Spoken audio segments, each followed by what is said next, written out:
Maligayang pagbabalik. Pag-uusapan natin ngayon sina Tapales at Inoue. Pero bago yan, kung bago ka pa lang sa channel na ito, ay huwag mong kalimutang mag-subscribe at i-hit ang notification bell para lagi kang updated sa susunod nating upload.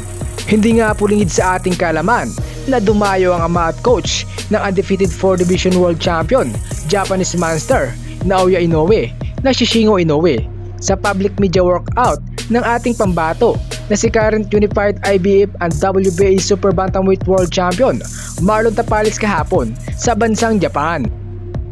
Makikita nga po sa video na masugid nitong pinagmamasdan ang mga galaw ng ating kababayan habang nag-iinsayo ito.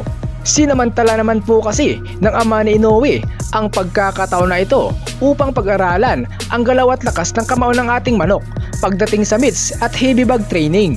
Subalit, tila winalang hiya nga po ng ama ni Inoue si Tapales matapos magpa-interview ito sa mga Japanese media. At diritsahang sinabi na base umano sa mga nakita nito at sa training ni Tapales ay wala umano itong naramdaman na espesyal at wala daw ni isang bagay na lamang si Tapales sa kanyang anak.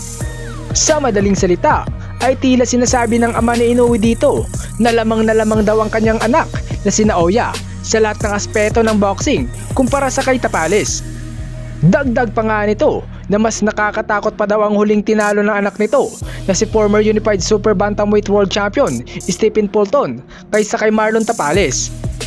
Dahil daw dito ay buong pagmamalaking nanindigan ng ama ni Inoue na kumpiyansang-kumpiyansya daw talaga siya na ang anak nito na si Naoya ang magtatagumpay sa laban at uuwing luhaan ang ating pambato na si Tapales.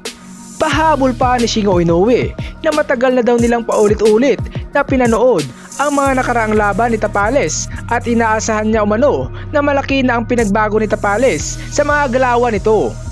Subalit nang mapanood niya ng personal ang training ng ating kababayan ay doon niya umano na pagtanto na wala naman daw talagang pinagbago kay Tapales. Pareho lang naman daw ang mga galaw at mga estilo.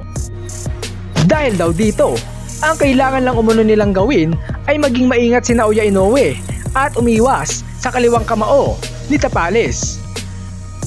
Paliwanag nga nito na basta manatili lang daw na disiplinado ang kanyang anak sa buong laban ay wala daw silang nakikitang sagabal para patulugin si Tapales. Samantala, sa ibang balita naman, pahayag nga po ng ating pambato na si current Unified IBF and WBA Super Bantamweight World Champion Marlon the Nightmare Tapales ay gagawin niya daw talaga ang lahat ng kanyang makakaya upang talunin ang undefeated 4 Division World Champion at binansagang halimaw ng Japan na si Naoya Inoue sa gabi ng kanilang bigating undisputed title fight na mangyayari sa December 26. Paliwanag ni Tapales na alam niya naman daw na hindi pipitsuging boksingero itong si Inoue pero papatunayan niya daw talaga dito na lalaban siya ng bugbugan. Kapansin-pansin nga na sobrang kalmado lang ang ating pambato sa kabila ng katotohanan na napakalakas at napakagaling na kanyang makakalaban sa araw ng Martes. Patunay nga nito ay nagawa pang magbiro ni Tapales sa isang interview at sinabi ang tanging lamang lang naman daw ni Inoue sa kanya ay ang kapugian nito. Giit pa nga po ni Tapales na mas gwapo lang daw ng konti sa kanya si Inoue.